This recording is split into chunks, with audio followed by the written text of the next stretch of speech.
Previously, we set up this assembly so that it can go through the motion.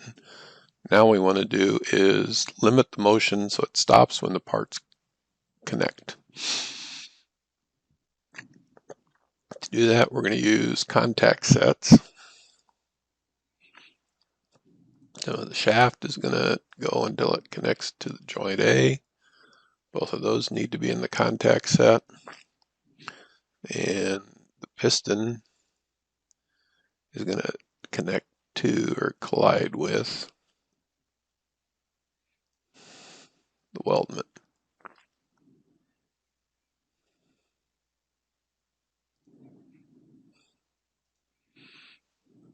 Now, as the parts move, it should stop when you get there. Now we also have to make sure, I'd already done this, but activate the contact solver.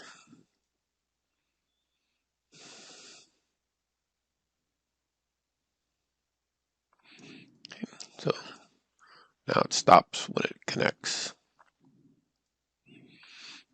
Next thing we're going to do is we're going to define a drive constraint that defines that range of motion.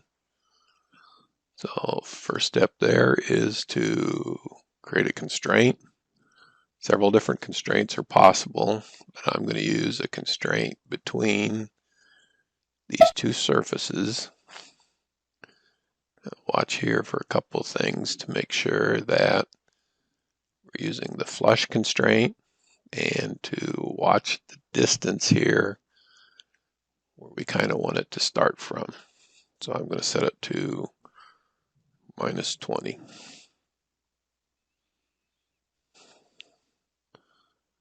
Apply that.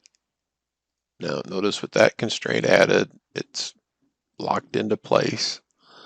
Now let's use drive constraints to make it move through that range of motion. Good idea to label this as the drive constraint. Let's drive it.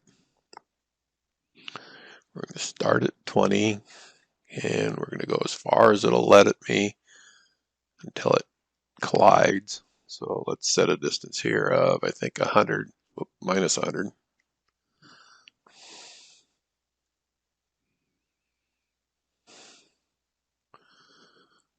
And see what happens. Now, a couple things here we can do is let's set the increment to be fairly small so we can be fairly accurate about this. I'm going to set it to 0.1 millimeter, probably too much, but let's see what happens.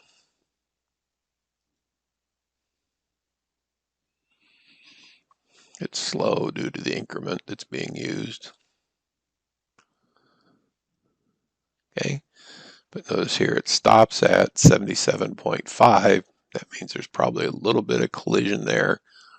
So I'm going to set the end of it here to minus 77.4.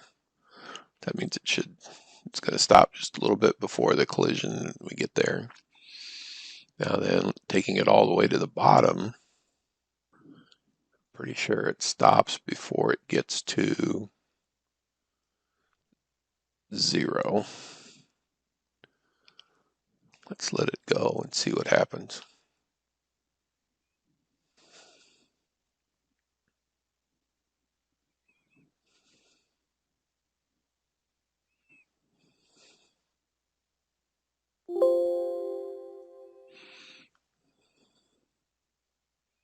Okay, notice here it stopped at 1 millimeter.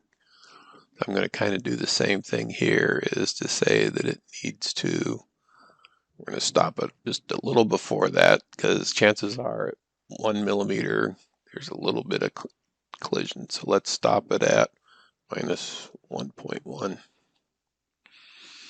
Now let's see if it goes through the complete cycle.